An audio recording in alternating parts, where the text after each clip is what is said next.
Look, you can't say enough about the guy's character, right? On the bench, he's giving high fives, giving encouragement to the offensive line when they're down, waiting for everybody to go into the locker room at halftime. But as far as how he played, to me, Casey, he looked like a rookie QB. Julian, you hear that? That's the Wolfpack crowd cheering for their team that just did the impossible. Now, the fans know it's going to be an uphill battle as I climb my way into the stadium here without Caroline, their star striker. But you know what? People have doubted this team all year long, so they feel like, why stop now? The Panthers were this close Sunday.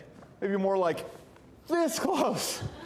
I'm sorry, Panthers fans, but here's the good news. Frank Reich is in the same conversation as Sean Payton and Bill Belichick for the worst team in the league. The action's already started here in the parking lot. I'll get you set for Payton's Isles Game 2. So this is my son, Johnny. He's 2. Decent athlete for a little guy, loves football, hates to listen. Now, according to NC State head coach Dave Doran, his team isn't much different.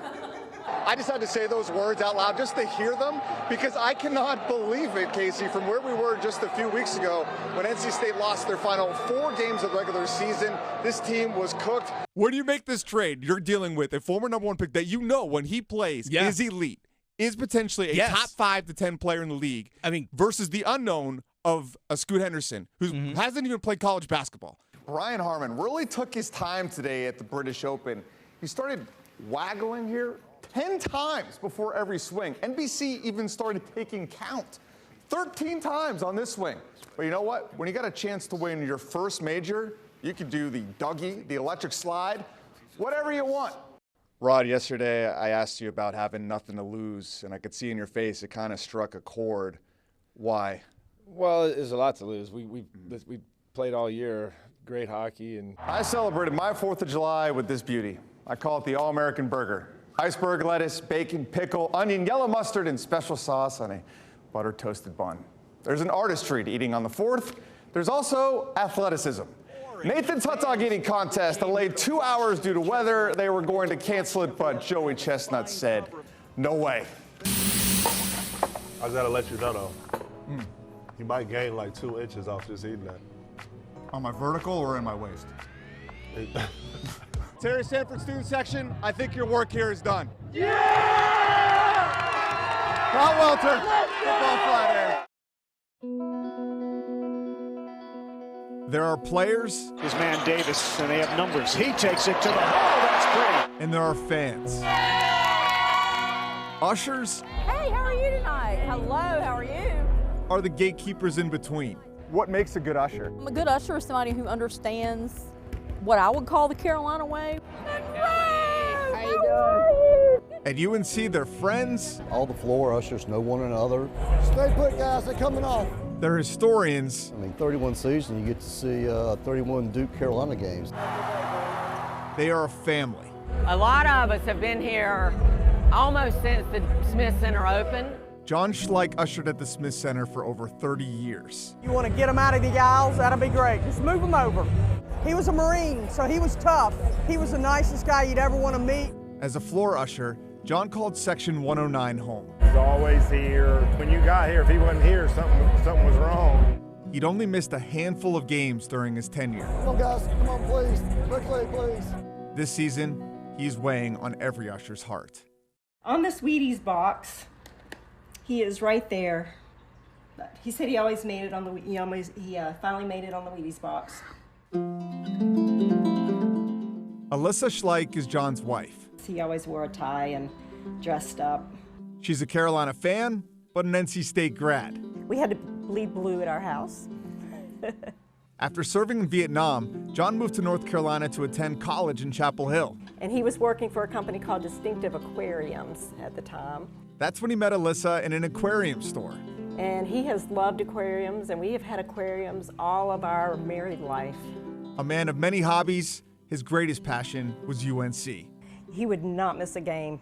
In sickness, in health, he was always there. On October 13th, John ushered UNC's live action to start the season. I'm so fortunate that, I got to give him a big hug and kiss and, climbed into the Fiat, which he loves, and off he went. He told me after the game that his back was bothering him, so we had to walk back to the parking deck. He said, hey, I'm here on the 4th floor, and I said, well, I'm up on the 6th. I said, I'll see you Tuesday a week during our basketball meeting. He said, okay. And that was the last time I got to speak to John. John was doing his normal drive home down 54 leaving campus. He suffered a stroke while driving and crashed his car right around here near the Friday Center. I actually got a call from EMS. I told her, you know, I was on the way to the hospital because they were taking him to UNC Memorial. John passed away at UNC Hospital on October 14th. Does it give you any peace that his last day he was doing what he loved? He got to go to live action. He got to drive the car that he loves. And then he passed away at UNC Memorial. So he couldn't have had a better day. He was a good guy. We really, really miss him a lot. It didn't take long for the Carolina community to rally around John. I have been overwhelmed with the support from the basketball family. Hubert Davis's wife Leslie made the pins you see on every floor usher's chest. That's awesome. Oh yeah, oh yeah. In some small way, John is still here. And so to be able to honor him and remember what he did for the university, and just for me personally, for his friendship all these years. So this was something that I wrote for John. Patrick Varker wrote a poem. I said, John, working with you was never a chore. We had each other's backs while working our floor. I'll cherish the years till my last days at end. Thanks for all the memories and for being my friend. Lastly, there will never be a time on any given day that I won't think of you when I have Chick-fil-A. There will always be a space on the floor for John Schleich. We miss him every day. I miss him every day, and that's not going to change for a while, I'm sure. But he was well loved. He really was, and cherished. Pat Welter, WRAL Sports.